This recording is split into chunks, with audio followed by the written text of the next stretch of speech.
88 ರೂಪಾಯಿ ರೆಂಟ್ ಕಟ್ಕೊಂಡು ಆರಾಮಾಗಿರ್ಬೋದು. ಯಾವ ಹೈಟೆಕ್ ಮನೆಗೂ ಕಮ್ಮಿ ಇಲ್ವಲ್ಲಪ್ಪ. ನಮಸ್ಕಾರ ಎಲ್ಲರಿಗೂ, welcome back to my YouTube channel. ನಾವಿವತ್ತು ಜರ್ಮನಿನಲ್ಲಿರೋ 2000 ವರ್ಷ ಹಳೆಯ ಊರ್ನ ಎಕ್ಸ್ಪ್ಲೋರ್ ಮಾಡಕ್ ಬಂದಿದೀವಿ. ನಾವು ಬಂದಿರೋ ಊರು ಬಂದ್ಬಿಟ್ಟು ಆಕ್ಸ್ಬರ್ಗ್ ಅಂತ. ಸೊ ಇದು ಬಂದು ಜರ್ಮನಿಯ ಬವೇರಿಯಾದಲ್ಲಿದೆ. ಸೊ ಈ ಸಿಟಿ ಬಂದು ತುಂಬಾನೇ ವಿಷಯಕ್ಕೆ ಫೇಮಸ್ಸು. ಅದೇನು ಅಂತ ನಾವಿವತ್ತು ತಿಳ್ಕೊಳ್ಳೋಣ. ಸೊ ಬನ್ನಿ ಶುರು ಮಾಡೋಣ ನಮ್ಮ ಜರ್ನಿನ. ಅದಕ್ಕೂ ಮುಂಚೆ ನೀವಿನ್ನು ನನ್ನ ಚಾನಲ್ಗೆ ಸಬ್ಸ್ಕ್ರೈಬ್ ಆಗದೆ ಈ ವಿಡಿಯೋನ ನೋಡ್ತಾ ಇದ್ರೆ ಪ್ಲೀಸ್ ನನ್ನ ಚಾನಲ್ಗೆ ಸಬ್ಸ್ಕ್ರೈಬ್ ಆಗಿ.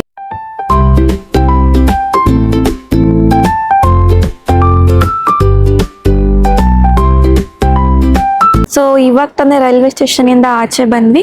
ಇಲ್ಲಿಂದ ನಾವ್ ಇವಾಗ ಹೋಗ್ತಿರೋದು ಓಲ್ಡ್ ಟೌನ್ಗೆ. ಓಲ್ಡ್ ಟೌನ್ ಹೋಗಕ್ಕೆ ರೈಲ್ವೆ ಸ್ಟೇಷನ್ ಇಂದ ಒಂದು ಟ್ರಾಮ್ ನ ಕ್ಯಾಚ್ ಮಾಡ್ಬೇಕು. ಇವಾಗ ನಾವು ಓಲ್ಡ್ ಟೌನ್ ಇಂದ ಒಳಗಡೆ ಬಂದಿದೀವಿ, ಓಕೆನಾ. ಸೊ ನೋಡಿ ಓಲ್ಡ್ ಟೌನ್ ಅಲ್ಲಿ ಬಿಲ್ಡಿಂಗ್ಸ್ ಗಳು ಯಾವ ತರ ಇದೆ ಅಂತ ನೋಡಿ. ಇದು ಬ್ಯಾಂಕ್ ಅಂತೆ, ಯಾವ್ದೋ ಒಂದು ಅರಮನೆನೋ ಯಾವ್ದೋ ಮ್ಯೂಸಿಯಂ ಇದ್ದಂಗಿದೆ ಅಲ್ವಾ. ಸೊ ಈ ಒಂದು ಆಕ್ಸ್ಬರ್ಗ್ ಸಿಟಿನಲ್ಲಿ ನಾವು ಹೊಸ ಮನೆಗಳು ಅಂದ್ರೆ ಹೊಸ ಬಿಲ್ಡಿಂಗ್ಸ್ ನೋಡ್ಬೋದು. ಆಲ್ಸೋ ಹಳೆ ಕಾಲದ ಮನೆಗಳನ್ನು ಕೂಡ ನೋಡ್ಬೋದು. ನನ್ನ ರೈಟ್ ಸೈಡ್ ಅಲ್ಲಿ ನೀವೇನ್ ನೋಡ್ತಾ ಇದ್ದೀರಾ, ಈ ಬಿಲ್ಡಿಂಗ್ಸ್ ಎಲ್ಲ ಬಂದ್ಬಿಟ್ಟು ಹಳೆ ಕಾಲದ ಬಿಲ್ಡಿಂಗ್ಸು. ಸುಮಾರು ವರ್ಷದ ಇತಿಹಾಸನೇ ಇದಾವೆ ಈ ಮನೆಗಳಿಗೆ. ಮತ್ತೆ ಈ ಕಡೆ ನೋಡ್ತಿರೋ ಬಿಲ್ಡಿಂಗ್ಸ್ ಎಲ್ಲ ಬಂದ್ಬಿಟ್ಟು ಇವಾಗ ಮಾಡರ್ನ್ ಬಿಲ್ಡಿಂಗ್ಸ್ ಇದೆಲ್ಲ. ಸೊ ಈ ಓಲ್ಡ್ ಟೌನ್ ಅನ್ನೋದು ಬಂದು ಹಳೆ ಕಾಲದಲ್ಲಿ 2 ರೀತಿ ಡಿವೈಡ್ ಮಾಡಿದ್ರಂತೆ. ಮೇಲಿನ ಓಲ್ಡ್ ಟೌನ್, ಮೇಲಿಂದ ಊರು ಕೆಳಗಿನ ಊರು ಅಂತ. ಸೊ ಈ ಮೇಲಿನ ಊರಲ್ಲೆಲ್ಲ ಬಂದ್ಬಿಟ್ಟು ಶ್ರೀಮಂತರು, ದೊಡ್ಡ ದೊಡ್ಡ ಬಿಸ್ನೆಸ್ ಮ್ಯಾನ್ಸ್ ಎಲ್ಲ ವಾಸ ಇದ್ರಂತೆ. ಕೆಳಗಿನ ಊರಲ್ಲೆಲ್ಲ ಬಂದ್ಬಿಟ್ಟು ಈ ಕರಕುಶಲ ವಸ್ತುಗಳನ್ನ ಪ್ರಿಪೇರ್ ಮಾಡೋರು, ಚರ್ಮದ ಕೆಲಸ ಮಾಡೋರು, ಮತ್ತೆ ಬಡವರು, ಇಂಥವ್ರು ವಾಸ ಇದ್ರಂತೆ ಈ ಒಂದು ಓಲ್ಡ್ ಸಿಟಿನಲ್ಲಿ.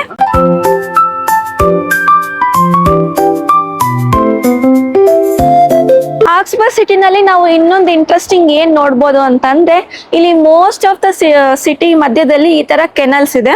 ಸೊ ನೀವು ಈ ಕೆನಲ್ಸ್ ನೋಡಿದಾಗ ಅನ್ಕೊಂಡಿರ್ಬೋದು ಸುಮ್ನೆ ಟೂರಿಸ್ಟ್ ಅಟ್ರಾಕ್ಷನ್ಗೆ ಮಾಡಿರ್ತಾರೆ ಅಂತ. ಆಕ್ಚುಲಿ ಈ ಕೆನಲ್ಸ್ಗೂ ಒಂದು ದೊಡ್ಡ ಹಿಸ್ಟ್ರಿನೇ ಇದೆ. ಇವಾಗೇನು ಕೆನಾಲ್ ನ ತೋರಿಸ್ತೀನಿ ನಿಮ್ಗೆ. ಇದೆಲ್ಲ ಬಂದು ಹಳೆ ಕಾಲದಲ್ಲಿ ಬಂದು ಕಂಪ್ಲೀಟ್ ಸಿಟಿಗೆ ನೀರ್ನ ಸಪ್ಲೈ ಮಾಡ್ತಿದ್ರಂತೆ, ಕುಡಿಯೋದಕ್ಕೂ ಕೂಡ. ಸೊ ಕುಡಿಯೋದಕ್ಕೆ ಬಂದು ಸಪ್ರೇಟ್ ವಾಟರ್ ಪಂಪಿಂಗ್ ಸಿಸ್ಟಮ್ ನ ಯೂಸ್ ಮಾಡಿ ಕಂಪ್ಲೀಟ್ ಸಿಟಿಗೆ ನೀರ್ನ ಸಪ್ಲೈ ಮಾಡ್ತಿದ್ರಂತೆ. ಆಲ್ಸೋ ಈ ವರ್ಕ್ಶಾಪ್ಸ್ ಗಳಲ್ಲಿ ಮಷಿನ್ಸ್ ನ ರನ್ ಮಾಡಕ್ಕೆ, ಮತ್ತೆ ಗೋಲ್ಡ್ ಸ್ಮಿತ್ ಮತ್ತೆ ಬ್ಲ್ಯಾಕ್ ಸ್ಮಿತ್ ಅವರೆಲ್ಲ ಅವ್ರದ್ದು ಕೆಲಸಗಳನ್ನ ಮಾಡ್ಕೊಳ್ಳಕ್ಕೆ ವಾಟರ್ನ ಇಲ್ಲಿಂದ ಕೆನಾಲ್ಸ್ ಇಂದ ಕಂಪ್ಲೀಟ್ ಸಿಟಿಗೆ ಸಪ್ಲೈ ಮಾಡ್ತಿದ್ರಂತೆ. ಈ ಕೆನಾಲ್ ಬಂದು ನೋಡಕ್ಕೆ ಚಿಕ್ಕದಾಗಿದೆ, ಬಟ್ ನೀರ್ ಫೋರ್ಸ್ ಮಾತ್ರ ಎಷ್ಟು ಹೆವಿ ಇದೆ ಅಂತಂದ್ರೆ ಇಲ್ಲಿ ಬಿದ್ರೆ ನಿಂತ್ಕೊಳಕ್ಕೆ ಗ್ರಿಪ್ಪೇ ಸಿಗಲ್ಲ, ಫುಲ್ ಕೊಚ್ಕೊಂಡೇ ಹೋಗ್ಬಿಡ್ತೀವಿ, ಅಷ್ಟು ಫೋರ್ಸ್ ಆಗಿದೆ. ಪಕ್ಕದಲ್ಲಿ ಕೆನಾಲ್ ಹರಿತಿದೆ, ಓಕೆನಾ. ಕೆನಾಲ್ ಪಕ್ಕನೇ ಸೈಕಲ್ ಸ್ಟ್ಯಾಂಡ್ ಇದೆ, ಮತ್ತೆ ಇಲ್ಲೊಂದು ಚಿಕ್ಕದಾಗಿ ಒಂದು ರೆಸ್ಟೋರೆಂಟ್ ಇದೆ. ಕಂಪ್ಲೀಟ್ ಓಲ್ಡ್ ಟೌನ್ ಅಲ್ಲಿ ನಾವು ಈ ತರ ಕೆನಾಲ್ಸ್ ನ ನೋಡ್ಬೋದು. ಇವಾಗ ನಾನೊಂದು ವರ್ಕ್ಶಾಪ್ ಹತ್ರ ಬಂದಿದ್ದೀನಿ. ಸೊ ನೋಡಿ, ಇಲ್ಲೊಂದು ವೀಲ್ ತಿರುಗ್ತಾ ಇದೆ ಅಲ್ವಾ. ಈ ವೀಲ್ ಸಹಾಯದಿಂದ ಈ ನೀರ್ನ ಉಪಯೋಗ ಮಾಡಿಕೊಂಡು ಈ ವರ್ಕ್ಶಾಪ್ ಒಳಗಡೆ ಏನಾದ್ರೂ ಒಂದು ಮಿಷಿನ್ಸ್ ನ ಆಪರೇಟ್ ಮಾಡಕ್ಕೆ ಯೂಸ್ ಮಾಡ್ತಾ ಇದ್ರಂತೆ. ಪ್ರೆಸೆಂಟ್ಲಿ ಇದೇನು ರನ್ನಿಂಗ್ ಅಲ್ಲಿ ಇಲ್ಲ, ಜಸ್ಟ್ ಈ ತರ ಜನಗಳಿಗೆ ನೋಡಕ್ ಇಟ್ಟಿದ್ದಾರೆ.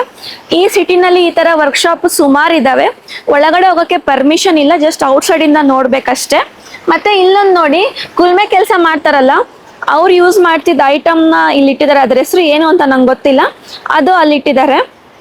ಸೊ ಈ ಕೆನಾಲ್ಸ್ ಕಂಪ್ಲೀಟ್ ಸಿಟಿಗೆ ಸಪ್ಲೈ ಆಗ್ತಿತ್ತು ಅಂದ್ರೆ ಅರ್ಥ ಮಾಡ್ಕೊಳ್ಳಿ ಎಷ್ಟು ಚೆನ್ನಾಗಿ ಬಿಲ್ಡ್ ಮಾಡಿರ್ಬೋದು ಈ ಕೆನಾಲ್ಸ್ನ ಅಂತ. ಮತ್ತೆ ಈ ಆಕ್ಸ್ಬರ್ಗ್ ಸಿಟಿ ಬಂದ್ಬಿಟ್ಟು ಏನು ಚಿಕ್ಕ ಊರಲ್ಲ, ತುಂಬಾನೇ ದೊಡ್ಡ ಊರು. ಸೊ ಕಂಪ್ಲೀಟ್ ಸಿಟಿಗೆ ಎಲೆಕ್ಟ್ರಿಸಿಟಿಗಾಗಿರ್ಬೋದು, ಮತ್ತೆ ಕುಡಿಯೋ ನೀರಿಗಾಗಿರ್ಬೋದು, ಮನೆ ಕೆಲಸ, ಇದು ವರ್ಕ್ಶಾಪ್ಸ್ಗಳಲ್ಲಿ ಬ್ಲ್ಯಾಕ್ ಸ್ಮಿತ್, ಗೋಲ್ಡ್ ಸ್ಮಿತ್ ಎಲ್ಲ ಯೂಸ್ ಮಾಡ್ತಿದ್ರಲ್ಲ. ಸೊ ಈ ತರ ಒಂದು ವಾಟರ್ನ ಚೆನ್ನಾಗಿ ಯುಟಿಲೈಸ್ ಮಾಡ್ಕೊಂಡಿರೋದ್ರಿಂದ 2019 ಅಲ್ಲಿ ಆಕ್ಸ್ಬರ್ಗ್ ವಾಟರ್ ಮ್ಯಾನೇಜ್ಮೆಂಟ್ ಸಿಸ್ಟಮ್ನ ಯುನೆಸ್ಕೋಗೆ ಸೇರಿಸಿದ್ದಾರೆ. ಯಾವುದೇ ದೇಶಕ್ಕಾದ್ರೂ ಹೋಗು ನೀನು, ಈ ಪಾರಿವಾಳದ ಕಾಟ ಮಾತ್ರ ಬಿಲ್ಡಿಂಗ್ಸ್ ಗಳಲ್ಲಿ ತಪ್ಪಲ್ಲ. ನೋಡು, ಈ ಬ್ಯಾಂಕ್ ಅಲ್ಲೂ ಪಾರಿವಾಳಗಳು ಮನೆ ಮಾಡ್ಕೊಂಡಿದ್ದಾವೆ. ಹೌದು, ಅಲ್ಲೆಲ್ಲ ಹೋಗ್ಬಿಟ್ಟು ಪಿಚ್ಕಿ ಹಾಕ್ಬಿಡ್ತವೆ ಅಂತ. ಸೊ ಇವಾಗ ಇಲ್ಲಿನ ಬಿಲ್ಡಿಂಗ್ಸ್ ಎಲ್ಲ ನೋಡ್ದೆ, ಈ ಸಿಟಿ ಯಾವ ತರ ಇದೆ ಅಂತಾನು ನೋಡ್ದೆ. ಸೊ ಸಿಟಿ ನೋಡಿದ್ಮೇಲೆ ಒಂದು ರಫ್ ಆಗಿ ಒಂದು ಐಡಿಯಾ ಬಂದಿದ್ಯಾ, ಇಲ್ಲಿಂದು ಮನೆಗಳದ್ದು ಬಾಡಿಗೆ ಎಷ್ಟಿರುತ್ತೆ ಅಂತ? ನಿನ್ನ ಒಂದು ಗೆಸ್ ಹೇಳು. 1,000 ಯೂರೋ. ನಾನಿವತ್ತು ಒಂದು ಪ್ಲೇಸಿಗೆ ಕರ್ಕೊಂಡು ಹೋಗ್ತೀನಿ ನಿನ್ಗೆ ಈ ಊರಲ್ಲಿ. ಅಲ್ಲಿ ಬಾಡಿಗೆ ಎಷ್ಟು ಅಂತ ಕೇಳಿದ್ರೆ ನಿನ್ ಶಾಕ್ ಆಗ್ತೀಯಾ. ಕಡಿಮೆ, ನೀನ್ ಹೇಳಿದಕ್ಕಿಂತ ಕಡಿಮೆ. 100-200 ಯೂರೋ. ಹೌದು, ಕರ್ಕೊಂಡು ಹೋಗ್ತೀನಿ ಬಾ ಒಂದ್ ಪ್ಲೇಸಿಗೆ. ಸೊ ಇವಾಗ ಒಂದ್ ಪ್ಲೇಸಿಗೆ ಹೋಗ್ತಾ ಇದೀವಿ. ಅಲ್ಲಿ ಮನೆ ಬಾಡಿಗೆ ಕೇಳಿದ್ರೆ ನೀವು ಕೂಡ ಶಾಕ್ ಆಗ್ತೀರಾ, ಎಷ್ಟು ಏನು ಎತ್ತ ಅಂತ ನಾನು ಅಲ್ಲಿ ಹೋಗ್ಬಿಟ್ಟೆ ಹೇಳ್ತೀನಿ. ಸೊ ಇವಾಗ ನಾನು ಹಿಂದೆ ಇರೋ ಮನೆಗಳನ್ನ ನೋಡ್ತಿದ್ರೆ ನಾನು ಯಾವುದೋ ಒಂದು ರೆಸಿಡೆನ್ಷಿಯಲ್ ಏರಿಯಾಗೆ ಬಂದಿದ್ದೀನಿ ಅನಿಸ್ತಾ ಇರ್ಬೋದು ನಿಮಗೆ. ಆ್ಯಕ್ಚುಲಿ ನಾನು ಬಂದಿರೋದು ರೆಸಿಡೆನ್ಷಿಯಲ್ ಏರಿಯಾ ಅಲ್ಲ, ನಾನು ಬಂದಿರೋದು ವರ್ಲ್ಡ್ಸ್ ಓಲ್ಡೆಸ್ಟ್ ಮತ್ತು ಎಕ್ಸಿಸ್ಟಿಂಗ್ ಹೌಸಿಂಗ್ ಸೊಸೈಟಿಗೆ. ಈ ಒಂದು ಹೌಸಿಂಗ್ ಸೊಸೈಟಿನ ಕನ್ಸ್ಟ್ರಕ್ಟ್ ಮಾಡಿದ್ದು 500 ವರ್ಷಗಳ ಕೆಳಗೆ. ಅದು ಬಂದು ಇವರೇ, ಜಾಕೋಬ್ ಅಂತ. ಸೊ ಎಂಟ್ರೆನ್ಸ್ ಅಲ್ಲೇ ಇವ್ರದ್ದು ಸ್ಟ್ಯಾಚ್ಯೂ ಇಟ್ಟಿದ್ದಾರೆ. ಸೊ ಇವಾಗ ಮನೆಗಳೆಲ್ಲ ಯಾವ ಥರ ಇದೆ ಅಂತ ತೋರಿಸ್ತೀನಿ. ಆ್ಯಕ್ಚುಲಿ ಇಲ್ಲಿ ಜನ ವಾಸ ಇದ್ದಾರೆ, ಜಸ್ಟ್ ಟೂರಿಸ್ಟ್ ವಿಸಿಟ್ ಅಷ್ಟೇ ಅಲ್ಲ. ಸೊ ಈ ಮನೆಗಳಲ್ಲಿ ಪ್ರೆಸೆಂಟ್ಲಿ ಜನಗಳು ವಾಸ ಇದ್ದಾರೆ. ಬಟ್ ಇಲ್ಲಿನ ಮನೆಗಳನ್ನ ನೋಡಿದಾಗ ನಿಮಗೆ ಏನು ಅನಿಸುತ್ತೆ, ಇಲ್ಲಿನ ರೆಂಟ್ ಎಲ್ಲ ಎಷ್ಟಿರ್ಬೋದು ಅಂತ ಅನಿಸುತ್ತೆ. ಒಂದು ರಫ್ ಎಸ್ಟಿಮೇಷನ್ ಸಡನ್ನಾಗಿ ನೋಡಿದಾಗ ಮಂತ್ಲಿ ಬಂದು ಒಂದು 300 ಇಂದ 400 ಯೂರೋ ಇರುತ್ತೆ ಅಂತ ಅನಿಸುತ್ತೆ ಅಲ್ವಾ. ಆ್ಯಕ್ಚುಲಿ ಶಾಕ್ ಆಗ್ತೀರಾ, ರೆಂಟ್ ಎಷ್ಟು ಅಂತ ಕೇಳಿದ್ರೆ ಜಸ್ಟ್ 88 ಸೆಂಟ್ ಮಾತ್ರ. ಅಂದರೆ ನಮ್ಮ ಇಂಡಿಯನ್ ರುಪೀಸಲ್ಲಿ ಹೇಳ್ಬೇಕಂತಂದರೆ 88 ರೂಪಾಯಿ. ಅದು ತಿಂಗಳಿಗಲ್ಲ, ವರ್ಷಕ್ಕೆ 88 ರೂಪಾಯಿ. ಇಷ್ಟು ಕಮ್ಮಿಗೆ ಬಾಡಿಗೆ ಏನಕ್ಕೆ ಕೊಟ್ಟಿದ್ದಾರೆ ಅಂತ ಕೇಳೋದಾದ್ರೆ ಇದಕ್ಕೂ ಕೂಡ ಒಂದು ದೊಡ್ಡ ಹಿಸ್ಟ್ರಿ ಇದೆ. 500 ವರ್ಷಗಳ ಕೆಳಗೆ ಜಾಕೋಬ್ ಫಗರ್ ಅನ್ನೋ ಒಬ್ಬ ಬಿಸ್ನೆಸ್ ಮ್ಯಾನ್, ಶ್ರೀಮಂತ ಬಿಸ್ನೆಸ್ ಮ್ಯಾನು ಕ್ಯಾಥೋಲಿಕ್ ಕಮ್ಯುನಿಟಿನಲ್ಲಿ ಇರೋ ಬಡವ್ರಿಗೆ ವಾಸ ಮಾಡೋಕ್ಕೋಸ್ಕರ ಕಟ್ಟಿರೋ ಒಂದು ಮನೆ ಇದು. 500 ವರ್ಷದಿಂದ ಟಿಲ್ ಟುಡೇ ಇಲ್ಲಿನ ಮನೆಗಳಲ್ಲಿ ವಾಸ ಮಾಡಬೇಕು ಅಂತಂದ್ರೆ ಜಸ್ಟ್ 88 ಸೆಂಟ್ ಮಾತ್ರ ಪೇ ಮಾಡಿದ್ರೆ ಸಾಕು ವರ್ಷಕ್ಕೆ. ಅಂದರೆ ಮನೆ ರೆಂಟ್ ಮಾತ್ರ, ಬೇರೆ ಎಕ್ಸ್ಟ್ರಾ ಎಲೆಕ್ಟ್ರಿಸಿಟಿ, ಹೀಟರು ಇದೆಲ್ಲ ಚಾರ್ಜ್ ಎಕ್ಸ್ಟ್ರಾ ಕಟ್ಟಬೇಕಾಗುತ್ತೆ. ಇದೊಂದು ಏನು ನೋಡ್ತಾ ಇದ್ದೀರಾ, ಇದು ಒಂದು ಅಪಾರ್ಟ್ಮೆಂಟ್. ಈ ಥರ ಅಪಾರ್ಟ್ಮೆಂಟ್ಸ್ ಇಲ್ಲಿ ಟೋಟಲ್ ಆಗಿ 141 ಇದೆ. ಮತ್ತು ಇಲ್ಲಿ ಲೆಫ್ಟ್ ಸೈಡಲ್ಲಿ ನೋಡ್ತಿದ್ರಲ್ಲ, ಇದು ಚಿಕ್ಕ ಚಿಕ್ಕ ಮನೆಗಳು.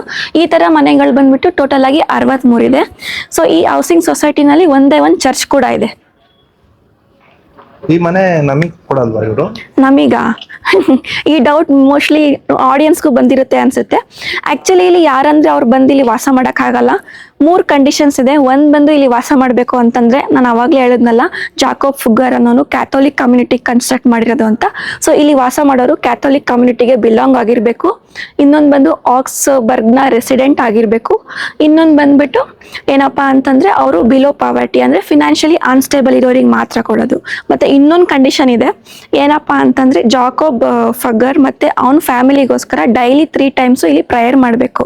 ಇಲ್ಲೊಂದು ಚರ್ಚ್ ಇದೆ ಅಲ್ಲ, ಅಲ್ಲಿ ಪ್ರೇಯರ್ ಮಾಡೋಕ್ಕೆ ರೆಡಿ ಇದ್ರೆ ಮಾತ್ರ ಇಲ್ಲಿ ಮನೆಗಳಲ್ಲಿ ವಾಸ ಮಾಡೋಕ್ಕೆ ಬಿಡ್ತಾರೆ. ಇಲ್ಲಿ ಜನ ವಾಸ ಇದ್ದಾರೆ ಅನ್ನೋದಕ್ಕೆ ಪ್ರೂಫ್ ಕೂಡ ಕೊಡ್ತೀನಿ ನೋಡಿ. ಪ್ರತಿ ಮನೆಗೂ ಪೋಸ್ಟ್ ಬಾಕ್ಸ್ ಇದೆ, ಗಿಡಗಳನ್ನ ಇಟ್ಟಿದ್ದಾರೆ, ಮ್ಯಾಟ್ ಕೂಡ ಹಾಕಿದ್ದಾರೆ. ವಿಂಡೋಸ್ ಅಲ್ಲಿ ಕರ್ಟನ್ಸ್ ನೋಡ್ಬೋದು. ಫುಲ್ ಎಲ್ಲ ಸೇಮ್ ಮನೆಗಳೇ ಇರೋದು. ನಮಗೆ ಮನೆ ಒಳಗಡೆ ಬಿಡಲ್ಲ, ಯಾಕಂದ್ರೆ ಇಲ್ಲಿ ಆಲ್ರೆಡಿ ರೆಸಿಡೆನ್ಸ್ ವಾಸ ಇರೋದ್ರಿಂದ ನಾವು ಅವ್ರಿಗೆ ಡಿಸ್ಟರ್ಬ್ ಮಾಡಂಗಿಲ್ಲ. ಜಸ್ಟ್ ಹೊರಗಡೆಯಿಂದ ನೋಡ್ಕೊಂಡು ಹೋಗ್ಬೋದು. ನೋಡಿ ಇಲ್ಲಿ 500 ಇಯರ್ಸ್ ಅಂತ ಮೆನ್ಷನ್ ಮಾಡಿದ್ದಾರೆ. ಅಂದ್ರೆ ಈ ಸೊಸೈಟಿ ಕನ್ಸ್ಟ್ರಕ್ಟ್ ಮಾಡಿ 500 ವರ್ಷ ಆಗಿದೆ. ಮತ್ತೆ ಈ ಸೊಸೈಟಿ ಬಂದ್ಬಿಟ್ಟು ನೈಟ್ 10 ಗಂಟೆಗೆಲ್ಲ ಕ್ಲೋಸ್. ಇಲ್ಲಿ ವಾಸ ಮಾಡೋರು ಏನಿದ್ದಾರೆ ಎಲ್ಲರೂ ಆಚೆ ಹೋದ್ರೆ ನೈಟ್ 10 ಗಂಟೆ ಒಳಗೆ ಬಂದ್ಬಿಡ್ಬೇಕು. ಈಗ ಬಾಡಿಗೆ ಮನೆಗೆ ಇದ್ದವ್ರಿಗೆ ಒಂದು ರಿಸ್ಟ್ರಿಕ್ಷನ್ ಇರುತ್ತಲ್ಲ, ಇಷ್ಟು ಗಂಟೆಗೆ ಗೇಟ್ ಕ್ಲೋಸ್ ಮಾಡ್ತೀವಿ ಅಂತ. ಹಂಗೆ ಇಲ್ಲಿ ವಾಸ ಮಾಡೋರಿಗೆ ನೈಟ್ 10 ಗಂಟೆ ಲಾಸ್ಟ್. ನೋಡಿ ಇಲ್ಲಿ ಎಷ್ಟು ಪುಟ್ಟಾಣಿ ಮನೆಗಳು ಒಂದಾದ್ಮೇಲೆ ಒಂದಿದ್ದಾವೆ. ನೋಡಿ ಇಲ್ಲಿ ಈ ಮನೆಗಳು ಎಷ್ಟು ಚಿಕ್ಕ ಚಿಕ್ಕದಾಗಿದ್ದಾವೆ. ಒನ್ ರೂಮ್ ಅಪಾರ್ಟ್ಮೆಂಟ್ಸ್ ಇದು. ಈ ಒಂದು ಸೊಸೈಟಿ ಯಾವ ತರ ಇದೆ ಅಂತ ಇಲ್ಲೊಂದು like kind of blue print ತರ ಇಲ್ಲಿ ತೋರಿಸಿದ್ದಾರೆ. ಸೊ ಈ ಸೊಸೈಟಿನಲ್ಲಿ ಒಂದು ಮನೆನ ಟೂರಿಸ್ಟ್ಗೆ ನೋಡಕ್ಕೆ ಅಂತಾನೆ ಬಿಟ್ಟಿದ್ದಾರೆ. ಸೊ ಯಾವ ತರ ಇದೆ ಮನೆ ಅಂತ ತೋರಿಸ್ತೀನಿ ಬನ್ನಿ. ಸೊ ಒಳಗಡೆ ಬಂದಿದ ತಕ್ಷಣನೇ ಇಲ್ಲೊಂದು ಡೋರ್ ಇದೆ, ಒಳಗ್ ಬಾ.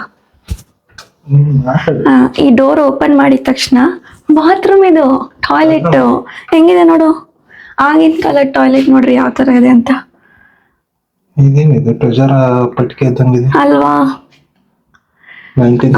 ಈ ಟಾಯ್ಲೆಟ್ ಪಕ್ಕನೆ ಮತ್ತೆ ಬೋಲ್ಟ್ ವಾಶ್ ನೋಡು ಹೆಂಗಿದೆ ಟಾಯ್ಲೆಟ್ ಇಂದು. ಓಕೆನಾ? ಈ ಟಾಯ್ಲೆಟ್ ಪಕ್ಕನೆ ಇಲ್ಲಿ ಕಿಚನ್ ಇದೆ. ಕಿಚನ್ ನೋಡಿ ಯಾವ ತರ ಇದೆ ಅಂತ. ಬಕೆಟ್, ಒಲೆ ಅಲ್ವಾ ಇದು, ಸೌದೆ ಒಲೆ. ನೀರ್ ಕಾಯ್ಸಕ್ ಇರುತ್ತಲ್ಲ ನಮ್ ಕಡೆ ಎಲ್ಲ, ನಮ್ ಮನೇಲಿ ಮುಂಚೆ ಹಿಂಗೆ ಇದ್ದು ನೀರ್ ಕಾಯ್ಸಕ್ ಅಂಡೆ ಒಲೆ. ಆಕ್ಚುಲಿ ಇದು ಕಿಚನ್, ಓಕೆನಾ? ಅವಾಗಿನ ಕಾಲದ್ದು. ಇವಾಗ ಪ್ರೆಸೆಂಟ್ಲಿ ವಾಸ ಇದಾರಲ್ಲ ಆ ಮನೆಲ್ಲ ಸ್ವಲ್ಪ ಮಾಡಿಫೈ ಆಗಿರುತ್ತೆ ಅಲ್ವಾ. ಹಾ, ಇಲ್ಲಿ ಒಂದು ಲಿವಿಂಗ್ ರೂಮ್ ಇದೆ ನೋಡಿ. ಇಲ್ಲಿ ಡೈನಿಂಗ್ ಟೇಬಲ್ ಎಲ್ಲ ಇಟ್ಟಿದ್ದಾರೆ. ಮತ್ತೆ ಇಲ್ಲಿಂದ ಬಂದ್ವಿ ಅಂತಂದ್ರೆ ಇಲ್ಲಿ ಒಂದು ಬೆಡ್ರೂಮ್. ಇದು ಬೆಡ್ರೂಮ್ ಆಕ್ಚುಲಿ. ಒಂದು ಬೆಡ್, ಇಲ್ಲಿ ಇದೊಂದು ಏನಿದು ಸುಮ್ಮನೆ ಏನೋ ಶೆಲ್ಫ್ ತರ ಸುಮ್ಮನೆ ಮಾಡಿ ತೋರಿಸಿದ್ರು ಅಷ್ಟೇ. ಈ ತರ ಇತ್ತು ಅನ್ನೋದಕ್ಕೆ ಸುಮ್ನೆ ಒಂದು ಡೆಮೋ ಹೌಸ್ ತರ ಇಟ್ಟಿದ್ದಾರೆ ಅಷ್ಟೇ. ಡೆಮೋ ಹೌಸ್ ನೋಡ್ಕೊಂಡ್ ಬಂದಲ್ಲ, ಆ ಹೌಸ್ ನಂಗೆ ಸಖತ್ ಇಷ್ಟ ಆಯ್ತು. ನಿಂಗೆ ಇಷ್ಟ ಆಯ್ತಾ? 500 ವರ್ಷ ಅಂತ ಪಕ್ಕ ಗೊತ್ತಾಗುತ್ತೆ. ಬಟ್ ಪ್ರೆಸೆಂಟ್ಲಿ ವಾಸ ಇದಾರಲ್ಲ, ಮೋಸ್ಟ್ಲಿ ಅವರೆಲ್ಲ ಒಳಗಡೆ ರಿನೋವೇಷನ್ ಮಾಡ್ಕೊಂಡಿರ್ಬೋದು. ಯಾಕಂದ್ರೆ ಇವಾಗ ಯಾರು ಟಾಯ್ಲೆಟ್ ಎಲ್ಲ ಆ ತರ ಯೂಸ್ ಮಾಡ್ತಾರೆ ಅಲ್ವಾ? ಇವಾಗಿರೋರು ರಿನೋವೇಷನ್ ಮಾಡಿದ್ದಾರೆ, ಬಟ್ ಅವಾಗಿಂದೊಂದು ಸುಮ್ನೆ ಒಂದು ಡೆಮೋ ಇಟ್ಟಿದ್ದಾರೆ. ಈ ಮನೆ ಮೇಲೆ ಒಂದು ಬಳ್ಳಿ ಇದೆ ಅಲ್ವಾ, ಇದನ್ನ ಆಕ್ಚುಲಿ ಐವಿ ಪ್ಲಾಂಟ್ ಅಂತ ಕರೀತಾರೆ, ಕನ್ನಡದಲ್ಲಿ ಜಿಂಕೆ ಬಳ್ಳಿ ಅಂತ ಕರೀತಾರೆ. ಓಕೆನಾ? ಇದು ಜಸ್ಟ್ ಟೂರಿಸ್ಟ್ ಅಟ್ರಾಕ್ಷನ್ಗೋಸ್ಕರ ಬೆಳೆಸಿರೋದು. ಇದ್ರದ್ದೇನಪ್ಪ ವಿಶೇಷತೆ ಅಂತಂದ್ರೆ ಒಂದೊಂದು ಸೀಸನಲ್ಲೂ ಒಂದೊಂದು ಕಲರ್ ಇರುತ್ತಂತೆ ಇದು. ಸೊ ಸಮ್ಮರಲ್ಲಿ ಒಂಥರ ಇತ್ತು ಅಂದ್ರೆ ವಿಂಟ್ರಲ್ಲಿ ಒಂಥರ ಇರುತ್ತೆ, ಆ ಥರ. ಈ ಪ್ಲೇಸಲ್ಲಿ ಜನಗಳು ಬಂದು ವಿಡಿಯೋ ಫೋಟೋ ತೆಗೆಸ್ಕೊಳ್ಳೋಕ್ಕೆ ಒಂದು ಸ್ಪಾಟ್ ಅಷ್ಟೇ ಇದು. ಇದು ಹೌಸಿಂಗ್ ಸೊಸೈಟಿ ಆದ್ರೂ ಕೆಲವ್ರು ಬಂದ್ಬಿಟ್ಟು ಗಾರ್ಡನ್ನ ತುಂಬಾ ಚೆನ್ನಾಗಿ ಮೇಂಟೈನ್ ಮಾಡಿದ್ದಾರೆ ಅಲ್ವಾ? ನೋಡು, ಮೈನ್ ಗಾರ್ಡನ್ ವಿಲೋ ಪಾವರ್ಟಿನ.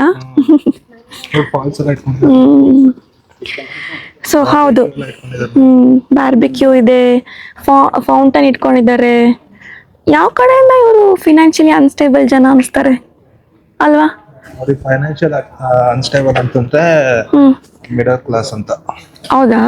ನನ್ಗೆ ಹೆಂಗ್ ಗೊತ್ತು, ನೋಡಕ್ಕೆಲ್ಲ ರಿಚ್ ಆಗೇ ಇದಾರೆ. ಸೊ ಇಲ್ಲಿಗೆ ಬಂದ್ವಿ ಅಂತಂದ್ರೆ ನಾವು ಸಪ್ರೇಟ್ ಯಾವುದೋ ಒಂದು ಬೇರೆ ಊರಿಗೆ ಬಂದಿದ್ದೀವಿ ಅನ್ಸುತ್ತೆ. ಆಕ್ಸ್ಬರ್ಗಿಗೆ ಬಂದಿದ್ದೀವಿ ಅನ್ಸಲ್ಲ, ಇಂಡಿಪೆಂಡೆಂಟ್ ಆಗಿರೋ ಯಾವುದೋ ಒಂದು ಸಪ್ರೇಟ್ ಊರಿಗೆ ಬಂದಿದ್ದೀವಿ ಅನ್ಸುತ್ತೆ. ಏನಂತೀಯ? ಈ ಒಂದು ರೋನಲ್ಲಿ ಇರೋರೆಲ್ಲ ಬಂದ್ಬಿಟ್ಟು ಆಗಿನ ಕಾಲದಲ್ಲಿ ಜೇನುತುಪ್ಪ ತಯಾರು ಮಾಡ್ತಿದ್ರಲ್ಲ, ಅವರು ವಾಸ ಮಾಡ್ತಿದ್ದ ಜಾಗ ಅಂತೆ. ಸೊ ಅವರೆಲ್ಲ ಒಟ್ಟಿಗೆ ಬಂದಿದ್ರಿಂದ ಅವರೆಲ್ಲ ನಾವು ಒಟ್ಟಿಗೆ ಇರಬೇಕು ಅಂತ ಹೇಳ್ಬಿಟ್ಟು ಕಂಪ್ಲೀಟ್ ಇಲ್ಲಿರೋ ಮನೆಗಳಲ್ಲಿ ವಾಸ ಆಗಿದ್ರಂತೆ. ಸೊ ಅದಕ್ಕೆ ಎಕ್ಸಾಂಪಲ್ ಆಗಿ ಇಲ್ಲಿ ಅವರು ಜೇನುತುಪ್ಪ ತಯಾರು ಮಾಡೋಕ್ಕೆ ಯೂಸ್ ಮಾಡ್ತಿದ್ದು ಕೆಲವು ಎಕ್ವಿಪ್ಮೆಂಟ್ಸ್ನ ಇಲ್ಲಿ ಇಟ್ಟಿದ್ದಾರೆ.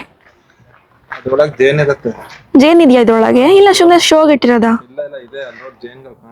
ಹೌದು, ಇವಾಗ್ಲೂ ಕೂಡ ಇಲ್ಲಿ ಜೇನ್ ಹಾರಾಡ್ತಿದೆ. ಇದು ಬಂದು ಇಲ್ಲಿ ವಾಸ ಮಾಡೋರಿಗೆ ಕೊಡ್ತಿದ್ದ ಅಗ್ರಿಮೆಂಟ್ ಕಾರ್ಡ್. ಸೊ ನಮ್ಮ ಕಡೆ ಎಲ್ಲ ಅರಳಿಕಟ್ಟೆ ಅಂತ ಮಾಡಿರ್ತಾರೆ ಗೊತ್ತಾ? ಈ ಸೊಸೈಟಿನಲ್ಲೂ ಏನೋ ಒಂದು ಕಟ್ಟೆ ಮಾಡಿದ್ದಾರೆ. ಇದೇನ್ ಮರ ಅಂತ ಗೊತ್ತಿಲ್ಲ. ಸೊ ಕೂತ್ಕೊಂಡಿದ್ದೀನಿ ನಾನು ರೆಸ್ಟಿಗೆ. ತುಂಬಾ ಚೆನ್ನಾಗಿ ಕೂತಿದ್ದಾರೆ ನೋಡಿ ಆ ಕಡೆ ಎಲ್ಲ. ಇಲ್ಲಿ ಪ್ರೆಸೆಂಟ್ಲಿ ಜನ ವಾಸ ಇದ್ದಾರೆ ಅಂತ ಅನ್ನಲ್ಲ, ಟೋಟಲಿ 150 ಫ್ಯಾಮಿಲಿ ವಾಸ ಮಾಡ್ತಾ ಇದಾರಂತೆ. ಸೊ ಅವಾಗ್ಲೇ ತೋರಿಸಿದ್ದು ನಾನು ನಿಮ್ಗೆ ಹಳೆ ಕಾಲದಲ್ಲಿ ಅಂದ್ರೆ 500 ಇಯರ್ಸ್ ಕೆಳಗಡೆ ಯಾವ ತರ ಇತ್ತು ಅಂತ. ಸೊ ಇವಾಗ ಮನೆಗಳು ಯಾವ ತರ ಇದೆ ಅಂತಾನು ತೋರಿಸ್ತೀನಿ. ಅದಕ್ಕೂ ಕೂಡ ಒಂದು ಡೆಮೋ ಹೌಸ್ ಇಟ್ಟಿದ್ದಾರೆ. ಇಲ್ಲಿಂದ ಒಳಗೆ ಹೋಗ್ಬೇಕು. ಓಕೆನಾ? ಒಳಗೆ ಹೋಗಿದ್ದೆ. ಇಲ್ಲಿ ರೈಟ್ ಸೈಡಲ್ಲಿ ವಾಶ್ರೂಮ್ ಇದೆ. ಸೊ ಪ್ರೆಸೆಂಟ್ಲಿ ಇರೋ ಮನೆಗಳು ಈ ತರ ಇದೆಯಂತೆ ವಾಶ್ರೂಮು. ಮಿರರ್ ಎಲ್ಲ ಇದೆ. ಯಾವ ಹೈಟೆಕ್ ಮನೆಗೂ ಕಮ್ಮಿ ಇಲ್ವಲ್ಲಪ್ಪ. ಮತ್ತೆ ಈ ಕಡೆ ಬಂದ್ವಿ ಅಂತಂದ್ರೆ ಇಲ್ಲಿ ಕಿಚನ್ ಇದೆ ನೋಡಿ. ಕಿಚನ್ ಯಾವ ತರ ಇದೆ ಅಂತ. ಪ್ರೆಸೆಂಟ್ ಇರೋ ಮನೆಗಳದ್ದು ಕಿಚನ್ ಇದು. ಕಿಚನ್ ಇಂದ ಆಚೆ ಬಂದ್ವಿ ಅಂತಂದ್ರೆ ಇಲ್ಲಿ ಲಿವಿಂಗ್ ರೂಮ್ ಇದೆ. ಲಿವಿಂಗ್ ರೂಮ್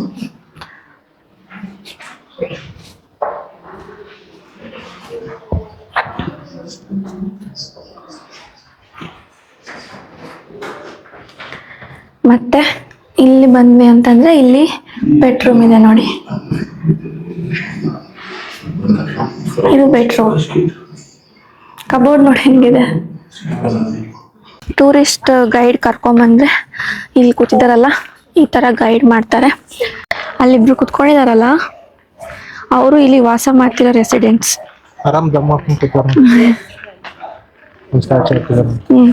ಇದು ಬಂದು ತಡಿ ನೋಡೋಣ ಅವ್ರೇನೋ. ಇದು ಜಾಕೋಬ್ ಅವ್ರದ್ದು ಸ್ಟ್ಯಾಚು. ಇದು ಕಟ್ಸಿದ್ರೆ ಎಂತ ಸೂಪರ್ ಆಗಿರೋ ಸೊಸೈಟಿ ಕಟ್ಸಿದಾರೆ ನೋಡಿ ಇವರು. ಸೊಸೈಟಿ ನೋಡಿದ್ಮೇಲೆ ಏನ್ ಅನ್ಸ್ತದೆ ಅಂದ್ರೆ, ಇವಾಗ ನಾವು ಇಂಡಿಯನ್ ಇಮಿಗ್ರೆಂಟ್ಸ್ ಎಲ್ಲ ಯಾರಿದ್ದೀವಿ ಜರ್ಮನಿನಲ್ಲಿ, ನಾವೆಲ್ಲ ವಾಸ ಮಾಡಕ್ ಯಾರಾದ್ರೂ ಒಬ್ರು ಈ ತರ ಸೊಸೈಟಿ ಕಟ್ಟಿಸ್ಬಾರ್ದ ಅಂತ ಅನ್ಸ್ತದೆ. ಏನಂತೀಯ? ನಿಜಾನ ಹೇಳಿ, ಯಾರೆಲ್ಲ ಈ ವಿಡಿಯೋ ನೋಡ್ತಾ ಇದೀರಾ, ಈ ಮನೆಗಳನ್ನ ನೋಡ್ತಾ ಇದ್ರೆ ನಿಮ್ಗೆ ಇವಾಗ ಪ್ರೆಸೆಂಟ್ಲಿ ಒಳಗಡೆ ಯಾವ ತರ ಇದೆ ಅಂತ ನಾನೊಂದು ಡೆಮೋ ಹೌಸ್ ನ ತೋರಿಸ್ತೆ. ಅದನ್ನೆಲ್ಲ ನೋಡಿದ್ರೆ ಬಡೂರ್ ವಾಸ ಮಾಡೋ ಅಂತ ಪ್ಲೇಸ್ ಅಂತ ನಿಜ ಅನ್ಸುತ್ತಾ ಹೇಳಿ? ಅಲ್ವಾ? ಬಡವ್ರ ವರ್ಷಕ್ಕೆ 88 ರೂಪಾಯಿ ರೆಂಟ್ ಕಟ್ಕೊಂಡು ಆರಾಮಾಗಿರ್ಬೋದಲ್ಲ. ಏನ್ ಎಲೆಕ್ಟ್ರಿಸಿಟಿ ಮತ್ತೆ ವಾಟರ್ ಬಿಲ್ ಎಲ್ಲ ಸಪ್ರೇಟ್ ಕಟ್ಕೋಬೇಕಂತೆ, ಆರಾಮಲ್ವಾ? ಸೊ ಜರ್ಮನಿನಲ್ಲಿ ನಾವು ಎಲ್ಲಿಗಾದ್ರೂ ಹೋಗ್ಲಿ ಈ ಬಿಯರ್ ಗಾರ್ಡನ್ ಒಂದು ಇದ್ದೇ ಇರುತ್ತೆ. ಈ ಹೌಸಿಂಗ್ ಸೊಸೈಟಿನಲ್ಲೂ ಕೂಡ ಒಂದು ಬಿಯರ್ ಗಾರ್ಡನ್ ಇದೆ ನೋಡಿ. ಇವಾಗ ನಾನು ಆಕ್ಸ್ಬರ್ಗ್ ಸಿಟಿಯ ಸಿಟಿ ಸೆಂಟ್ರಲ್ ಇದ್ದೀನಿ. ಜರ್ಮನಿನಲ್ಲಿ ನಾವು ಯಾವುದೇ ಊರಿಗೆ ಹೋದ್ರೂ ಸಿಟಿ ಸೆಂಟರ್ ಅಂತ ಒಂದು ಇರುತ್ತೆ. ಬಟ್ ಈ ಆಕ್ಸ್ಬರ್ಗ್ ಸಿಟಿದು ಸಿಟಿ ಸೆಂಟ್ರು ಸ್ವಲ್ಪ ಇಂಟ್ರೆಸ್ಟಿಂಗ್ ಆಗಿದೆ. ಏನಕ್ಕೆ ಅಂತಂದ್ರೆ ಸ್ವಲ್ಪ ದೊಡ್ಡದಾಗಿದೆ, ಮತ್ತೆ ಇಲ್ಲಿ ರಾಟ್ ಹೌಸ್ ಏನಿದೆ ಅದು ತುಂಬಾನೇ ಹಳೆ ಕಾಲದಂತೆ. ನೋಡಿ ಇದೆ ರಾಟ್ ಹೌಸ್. ಏನು ಈ ರಾಟ್ ಹೌಸ್ ಇಂದು ಸ್ವಲ್ಪ ಇಂಟ್ರೆಸ್ಟಿಂಗ್ ಫ್ಯಾಕ್ಟರ್ ಅಂತ ಅಂದ್ರೆ, ಮೇಲ್ಗಡೆ ನಿಮಗೆ 2 ಗೋಲ್ಡ್ ಕಲರ್ ಬಾಲ್ಸ್ ಕಾಣುತ್ತಿದೆ ಗೊತ್ತಾ, ಅದು ಬಂದು ಗೋಲ್ಡ್ ಅಲ್ಲಿ ಮಾಡಿದಾರಂತೆ. ಒಳಗಡೆ ಅಲೋ ಮಾಡ್ತಿಲ್ಲ ಇವತ್ತು ಆಕ್ಚುಲಿ. ಏನಕ್ಕೆ ಅಂದ್ರೆ ಒಳಗಡೆ ಏನೋ ಕನ್ಸ್ಟ್ರಕ್ಷನ್ ವರ್ಕ್ ನಡೀತದೆ. ಸೊ ಔಟ್ ಸೈಡ್ ಇಂದಾನೆ ತೋರಿಸ್ತೀನಿ. ಮತ್ತೆ ರಾಟ್ ಹೌಸ್ ಬಂದು ಪ್ರತಿ ಸಿಟಿನಲ್ಲೂ ಇರುತ್ತೆ. ಇಲ್ಲೇನಾದ್ರೂ ಗೌರ್ಮೆಂಟ್ ಕೆಲಸ, ಇಮಿಗ್ರೇಷನ್ ವರ್ಕ್ ಇತ್ತು ಅಂದ್ರೆ ಇಲ್ಲಿಗೆ ಬರಬೇಕು. ಅಲ್ಲೇ ರಾಟ್ ಹೌಸ್ ಮುಂದೆನೆ ಒಂದು ಫೌಂಟೇನ್ ಇದೆ, ಕ್ವೈಟ್ ಇಂಟ್ರೆಸ್ಟಿಂಗ್ ಅನ್ಸುತ್ತೆ. ಸ್ವಲ್ಪ ಡಿಫ್ರೆಂಟ್ ಆಗಿದೆ ನೋಡಿ ಇಲ್ಲಿನ ಫೌಂಟೇನು. ಅಲ್ಲೇ ಪಕ್ಕ ಬಂದ್ವಿ ಅಂತಂದ್ರೆ ರೆಸ್ಟೋರೆಂಟ್ಸ್, ಓಪನ್ ಡೈನಿಂಗ್ ತುಂಬಾ ಇದಾವೆ ಅನ್ಸುತ್ತೆ. 2-3 ರೆಸ್ಟೋರೆಂಟ್ ನೋಡಿದೆ. ಮತ್ತೆ ಇಲ್ಲಿ ಟೂರಿಸ್ಟ್ ಇನ್ಫಾರ್ಮೇಶನ್ ಬಿಲ್ಡಿಂಗ್ ಇದೆ.